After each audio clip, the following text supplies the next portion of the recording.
Nikole, and I am here with a man who has been in the business for over 30 years. He is the author of The Third Man, My Life in the Ring and Out, the legend himself, James Beard. Thank you for being on the show. It's great to be with you, Brittany. Enjoy it. Thank you. I'm so excited to have you. I mean, you've done so much. You're a referee, a writer, creative consultant, booker, talent agent, promoter, stunt car driver, astronaut. Yeah, I mean, it just goes on and on. I keep trying to find something I do well. I just do it all. Throw it on the wall and see what sticks.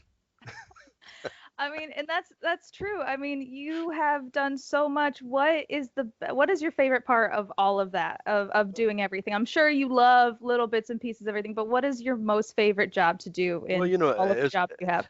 as much as I enjoy being in the ring and that interaction with the wrestlers, that direct thing, uh, the thing I really enjoy more than anything else is the creative part, the storytelling. The developing the stories, the angles, and taking them to a place that people can get interested in and invest themselves in, and that's really what I enjoy more than anything else, and really why I got into the business to begin with. And the referee thing was kind of my idea, was that's how I get into it and get started, and then I can maybe hopefully get an opportunity to do that. And thank goodness several years ago that started happening, and I've been able to work in that capacity. I enjoy it still. That's amazing. I mean, it takes so much to be creative like that and to be able to do those stories. And I've talked about this before with other people. If it's hard to do that in the independent scene, to be able to have those It stories is. created out and through all of that, because it's one of those things of running a very few shows, you can't really get that story arc. So when you do have an independent scene that has that story arc that the fans follow and they know, like, that's something very special. It really is. Yeah, I work for or with about three or four different promotions in booking capacity, and most of them work once a month. And that makes it really difficult for you to develop stories that fans can follow and keep up with and understand from one month to the next. SWE, that promotion is now on three streaming networks and also on some local TVs and one local TV in Dallas, thank goodness, that we're able to work angles where they were showing once a week, and I'll be able to develop stories there a lot better, and take my time, take those little baby steps that make the stories more interesting and last longer, and hopefully get the people invested in them. I mean, that's awesome. And congratulations for having, I mean, that's huge to get local television. I mean, it's very hard. I know from in Louisiana, like it's a tough thing to do because they have to believe in the product that you have. It So, really is. Yeah, it's hard to get on anything anymore, especially local broadcast stations. The streaming stations are a little bit easier sometimes, but we were very fortunate. We had it kind of fell into us really. We started doing a couple of shows kind of out of nowhere, and for some nonprofits, and we taped one of them, and it got out, and we started getting some interest from different people, and just kind of fell into place, and hopefully we can keep that going. I'm missing it right now. We had a few things in the can, thank goodness, but it's getting to a point now to where we're gonna need some new content, and hopefully we can get back to doing that soon. well, I hope you can, because yeah, I mean, that's something that is awesome that people are able to watch and see. And like, it's good that you also had backup because of all of this. It was good that you Yeah. had some things in the can that you could throw on there, because that's another thing a lot of people didn't have. They didn't have the resources. If they do have local television, a lot of people didn't have a backup for Yeah. this long. Yeah, yeah, absolutely. Yeah, we were taping three shows in a night, and that's tough to do sometimes. And Yeah. it's hard to keep the audience's attention for that long because taping just takes time. But we've been very fortunate. We've got a good following now. The name of the show is SWE Fury. We're on Right Now TV. We're on Action TV. We're on Fight Network, and in Dallas on Channel 33, and there's a few other channels, local broadcast channels that it gets to in different places. But we're really proud of that right now, and we're hopefully we can get rolling again here soon. That's awesome. I mean, that's a lot. That's whew, I'm tired just hearing about it. Well, you're going So to have to come see us when we get rolling again. Yeah. I do. I'm Yeah. so excited. I need to make it there because I just want to see all of this work, and I'll make sure to have some coffee or some caffeine with me to sit through those TV tapings. Yeah, it I takes a will little while I sometimes, but will we've be got a good crew. We've got some great talent. We're usually mostly Texas, Louisiana, Oklahoma, Arkansas talent. You know, the guys that can drive in, and we fortunately that area has a lot of great talent that we can use, and you know, I don't see a need to go too much further than that right now. You know. No, I mean Texas and Oklahoma, like you said, Arkansas, Oklahoma, they have so much amazing talent. And Right. Louisiana, being in Louisiana, I'm like, yeah, we're great. Yeah, yeah. Well, I love working in Louisiana. I actually work with a promotion in Lake Charles that runs about once every couple of months. You know, called Full Throttle. Yeah. Teddy Nall is runs that down there, and I book for him. So I get to go down that way a little often, not as often as I'd like to. I used to work down there a lot back in the day. I worked down in South Louisiana quite a bit. You know, go down there with Akbar and Grizzly Smith and all those guys, and it was a fun time. But different day now. Well, we'll have to get you to New Orleans here and Yeah, have you come yeah. work for Elevate. You'll have to come Well, work yeah. down here. I think the last time I saw you was down that way. So it's Yeah. yeah, yeah. It's so amazing everything that you do. Who trained you in this? Because I mean, obviously, it's one of those things is some people who watch wrestling, they are like the wrestlers are trained, but they don't Right. realize that the ring announcers, the referees, the Yeah. camera crew, everybody comes from somewhere and everybody's skills are hard. It's not easy to be a ref. It's not easy to be a booker or a consultant or anything like that. It's so hard to do those things. Did you have any kind of help or guidance along the way? Or Yeah, I did they was told. just throw you to Yeah, the wolves? yeah, I was told to get in the ring and start and stay out of the way at first. That was basically it. I was in the rest in the music business. I was playing in the bands and working around the Dallas area a lot, and that's how I got to know a lot of the guys. And getting to know them, they started kind of egging me on a little bit. They could tell I had kind of a clue of what the business was about and that kind of thing. And I grew up a fan. I watched it as a kid, you know, grew up in it, and actually even went to the sportatorium a couple of times back when I was 8 or 9 years old, you know, and um, anyway, I got to know a lot of the guys and guys like Bruiser Brody and all that. They just kind of pushed me into the business. Really, it's kind of like one of those deals where you learn how to swim when they throw you in the water and say you'll start paddling. And basically that's what happened with me. I got in and kind of figured it out on my own. You know, I kept my mouth shut, you know, and and, and listened, and I learned a lot just doing that. But and riding in the car with guys like Akbar and you know and just listening to the stories and kind of catching on to things that way. And so I faked my way a little bit for a while, and at some point I don't know when it was. There's a point where you know you're just one of the boys, and when that started happening, you know, I started getting a little bit more, I guess a little bit more stroke here and there, and then I got a job in I got a job in Japan as a regular referee over there, which as far as I know, no other American has ever done. And so you know, I was working in Japan for regularly for about 7 years and going back and forth. And then, of course, working to Dallas at the Sportatorium also, starting with World Class and USWA and then Global. And actually in Japan is when I first started getting the opportunity to do some booking. So they started kind Wow. of, yeah, I started working in a training center over there a little bit, and that's that's a whole nother story. If you ever get to around Tim Storm, he loves to tell this story. Well, good. I'm actually interviewing him soon. I'll make sure to ask him about this. Yeah, yeah, he likes to talk about it. He says I wrote the book, but what actually happened is on one of my early trips over there, they asked me to write down as many terms and terminology type things about wrestling that I could think of. So, and the idea was is they were going to put that into a like a little booklet type thing and start using it in their training. Oh, to wow. so that when they translate it with Japanese guys, some of the words in wrestling are just uh, English anyway.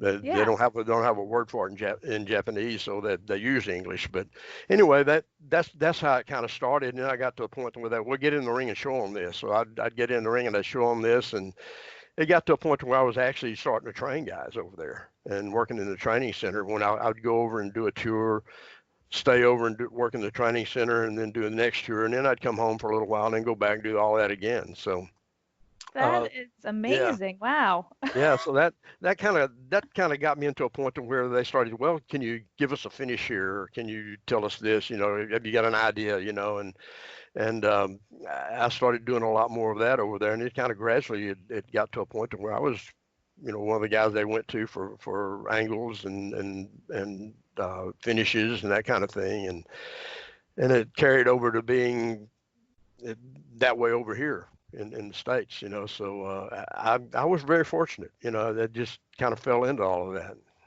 I mean, I feel like that's how the business is though. Like it's one of those things if you just kind of fall into certain opportunities like that. Right, Like some right. things you work hard for, but then you work hard and all of a sudden you just trip and you find this opportunity. Yeah, yeah. You just have to be ready to take it, and run with it. And fortunately, it worked out well for me. I got to do that, and the working in Japan and going to different countries and working. I've made probably 50 or 60 international tours over the years, and Wow. and it's something I always enjoyed doing. But I always got to go back home to my sportatorium, which is my kind of my home base. Always had or always was until it wasn't there anymore.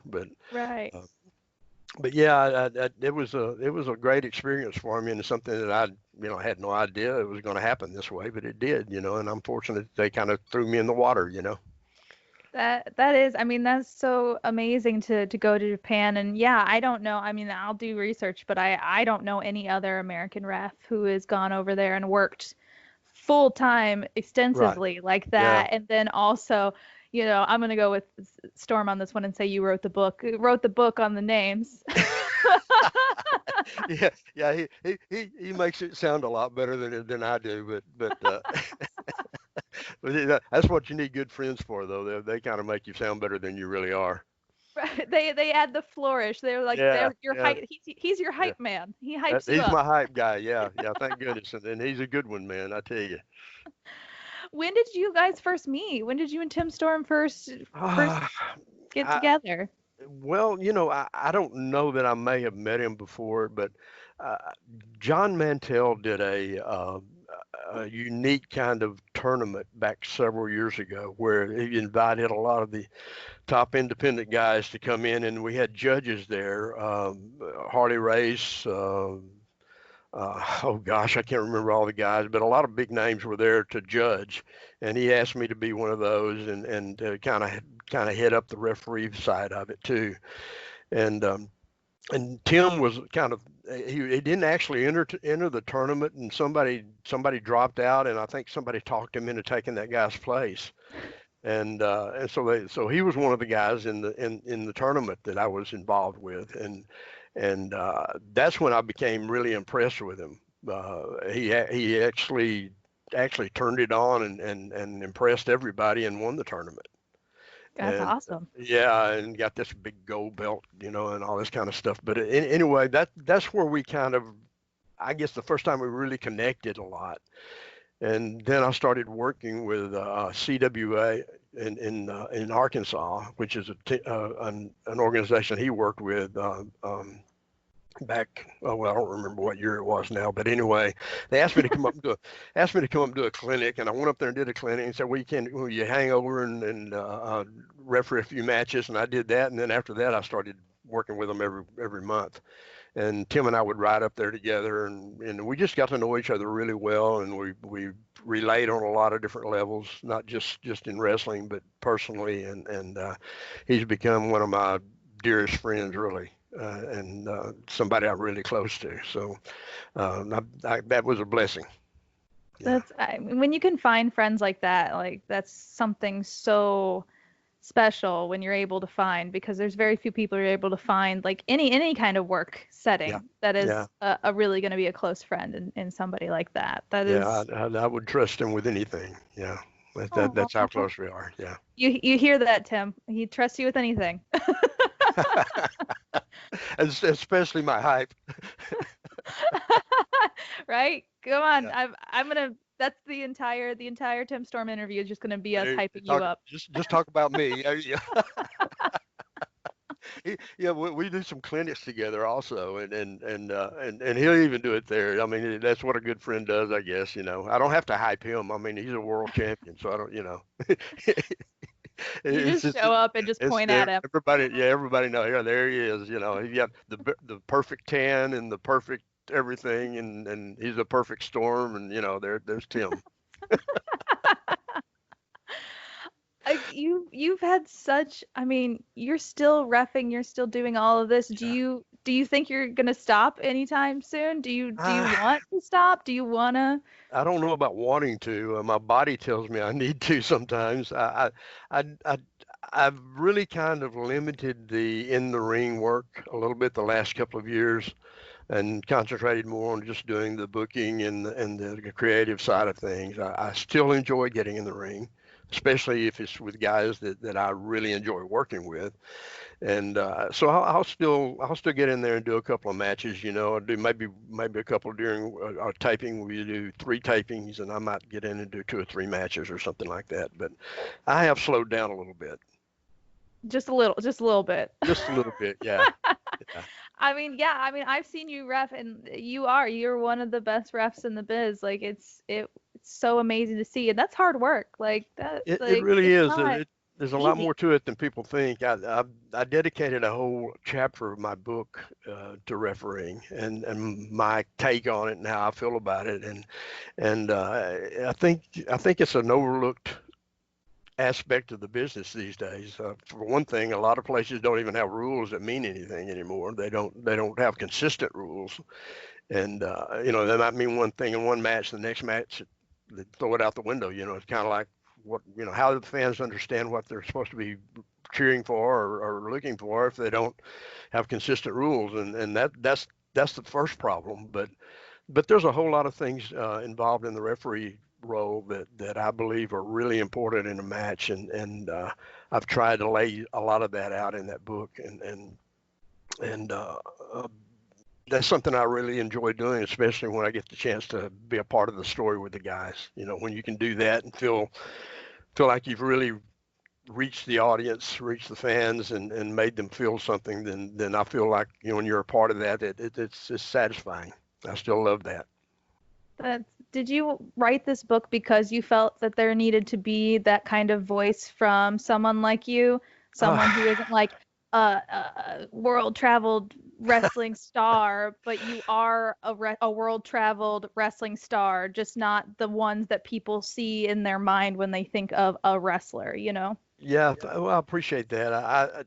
Actually, what happened is several years ago, a guy that had one of those wrestling uh, li- uh, pages on the internet asked me to start writing a few stories, mostly about global at the time. And excuse me, I've got somebody trying to do something over here. Anyway, they uh, um, they asked me to start writing some stories, and I did that about once a month. I'd write the stories, and uh, and then a few people would come to me and say, "Why don't you put those together in a book form?" And that kind of deal. And I just never thought that anybody'd be interested in a book by me. To be honest with you, I didn't ever looked at myself as a star or somebody like that. And then Slam Magazine, which is an internet, also an internet magazine that concentrates on wrestling mostly, asked me to write my thoughts about refereeing. So I wrote this long thing about refereeing, which I took that that actually that writing and kind of edited it and changed it and added to it a little bit, and that was a chapter in the book. But the book itself is really more stories about guys that I know and work with in the business that people are familiar with, especially in the Texas area. The Von Erichs, Gary Hart, Skandar Akbar, uh, John Layfield, JBL, um, Steve Austin, guys like that. You know, Chris Adams, guys that I worked with. Those stories are really my experiences and relationships with those guys more than anything else. And then I threw a few little things in there to, you know, little uh, tidbits that, you know, how I feel about certain things and that kind of thing. But it all kind of came together. Dutch Mantell had written a couple of books, and his publisher asked me if I would be interested in doing that, and I said, well, you know, I'll take these stories and kind of re-edit them and change them up a little bit, and try to make them into a book form. And I did that, and that's how it all came about. You know, I really had no desire to write one until they started kind of urging me to do it. I got thrown in the water again, you know, one of those deals. Yeah. Well, I'm glad you did because I'm excited. I haven't read it yet, but I just got it, so I'm Oh, gonna great, read it. So great, great. Well, I I'm hope you excited. enjoy it. And you know, that was actually published in 2013, I believe. And I've got another 300 or so pages written for a second book if I never finish it, never find time to do that. Which is going to be a little bit more about my experiences in Japan and Germany, and working with some with Global and the NWA and that kind of thing. So hopefully I can get around to finishing that up sometime this year. Well, I hope you do because now everybody who watches this is going to be in anticipation of that second book. So now you're kind of held to it. Now you got Yeah, to kind well, of you do know, it. the first book I was really kind of thinking, well, I'm kind of semi-retired. I really don't know, and I go back and read some of that now, and I think, you know, I should have known better. You don't retire from this business. You know, Skandar Akbar told me one time that you can't retire from wrestling. You either die or quit getting booked. And Yeah. and I think that's how I'm going to start the second book, that with that, because that's really kind of what happened to me. You know, and uh, I've got a lot of experiences that hopefully I can share in the second one that maybe people will be interested in. I can't wait. I mean, I can't wait to read this first one. I really want you to finish the second one. Now you're held to it. I'm gonna bug you about it. All right, stay on me. No, you keep throwing me in the water. Right. I'm gonna be Yeah. like, "Where's that book? You have a Yep. deadline. Yep. Where's That's that right. book?" That's right. Speaking of books, they're doing all these documentaries and all these series about Yeah. wrestlers now. What do you think a highlight of a documentary about you would be? Like a crazy story or Oh, like a weird wow. moment? What kind of highlight that would would be a complete curveball that people would be like, I had no clue he did that. Oh, now that's an interesting question. I've never been asked that before, um, and I thought I'd been asked every question you could think of. Uh, I think not that the people don't know about it, but I think probably my experiences in Japan is a big thing. That really is the thing that really kind of set me apart, I think, at one point in my career, and kind of made me, you know, in the business. I didn't realize how important it was until I started doing it, and I came back and I found out that there's so much respect for being able to work over there, especially during those days when you didn't just go over there. You know, it was tough to get booked in Japan. You had to be Right. somebody special, you know, and I was very fortunate that I got that opportunity and that it worked out the way it did. And then when I realized, after I'd come back home and I'd realized what a big deal it was, that was just that was a big part of what gave me a lot of opportunities, and not only there but here too. And I think that's a big part of it.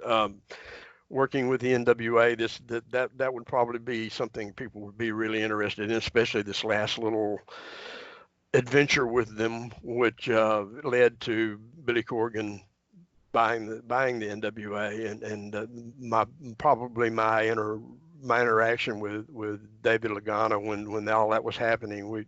I was kind of his go-to guy when he was doing it and making the transition, and that was an interesting time. those things, and and then people ask me about different guys, like working with JBL, John Layfield, my relationship with him. That's all, there's some experiences there I probably shouldn't publish, but Yeah, I saw a picture of you and him with some cigars, and I was like, oh, I wonder what kind of stories he has from just that night alone. that was actually his birthday party.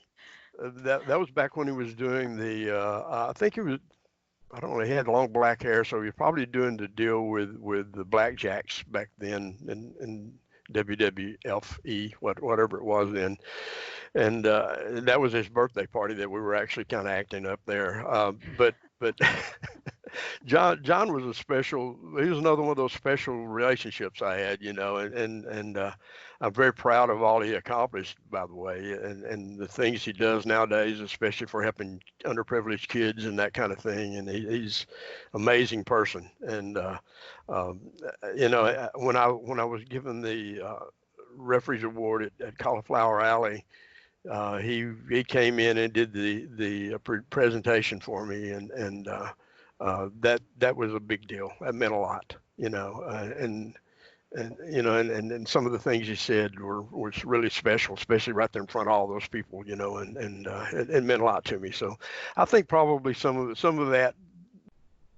People are always interested in the big names that you work with, the Steve Austins and that kind of thing. So those things would probably be the things that people would be more interested in than anything else.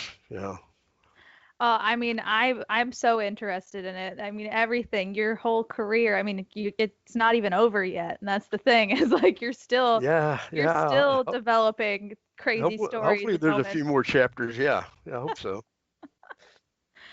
I mean, we're chill right now because of quarantine, but Yeah, like after this is over, who knows what you're gonna do? that's a fact. You never know. Yeah, I just hope that there's somebody out there that wants me to do something. That's all I can say. Well, I think there is, and for anybody that doesn't know how to find James, it the internet. Where can Yeah. they find you on the Instagram, Facebook, Yeah, Twitter, well, wherever you're at? Facebook is probably the easiest way. I don't try to hide anything. My name's out there, so I've got a wrestling page and also a personal page, and they're both out there. And then on Twitter, I occasionally look at it. I don't do a lot of tweeting or whatever you call it. I do read it sometimes when some people do it that I keep up with a little bit, but. And I've got an Instagram page too, but I don't even know how to get on it. I don't think. I'm a technology idiot. I mean, look, I mean, real talk. We recorded this for 5 minutes and I didn't hit the record button, so it's out there in the world. Yeah, So yeah, no, sorry, guys. yeah. We practiced for 5 minutes. That's okay though. Yeah, it was good. It was good. It was good practice. But thank you. Is there any last words you want to say? Anything that you want to say out there to people? To I don't know, Well, Tim, anybody? yeah. If you, like I said, look me up on the internet, and by all means check out SWE Fury. It's really we're trying to get back to some of the old school traits. We've got a lot of exciting guys. I mean, guys that can do a lot of the things that people expect to see in wrestling these days. But we're also trying to get back to storytelling and things that people can actually believe in and trust and know that we're not going to insult your intelligence. And it's more about a little bit like the old Texas style wrestling, and Yeah. that's what a lot of people keep asking for, and that's what we're trying to give them. We've got some guys that are, Tim is he's our champion right now, Oh, and we've got some tough guys, that are giving him a little grief, and hopefully we can keep that going, and watch out for us on Right Now TV, Action TV, and Fight. We're on all those streaming networks, and then if you're in the Dallas area, look for Channel 33. We're on there every Saturday night. So, hopefully we get that thing rolling again and get somebody interested in watching us. That's what I want to do right now. That's my key. that's perfect. And yeah, I'll make sure to include all the links in the comments below so that everybody can click and see all the action. And just thank you again so much for taking your time and telling us your stories. The man who is the author of The Third Man, My Life and Times, Inside the Ring and Out, and the sequel coming soon. Yeah, yeah, there you go. There you go. Yeah, the world tour, yeah, coming soon. The Yeah. world tour coming soon. Thank you Yeah. so much, James. Well, It's thank been you, such a Brittany. pleasure. And Yeah, for it's James Beard and myself, this is Brittani Nikole for Wrestling Travel, the Lockdown Sessions.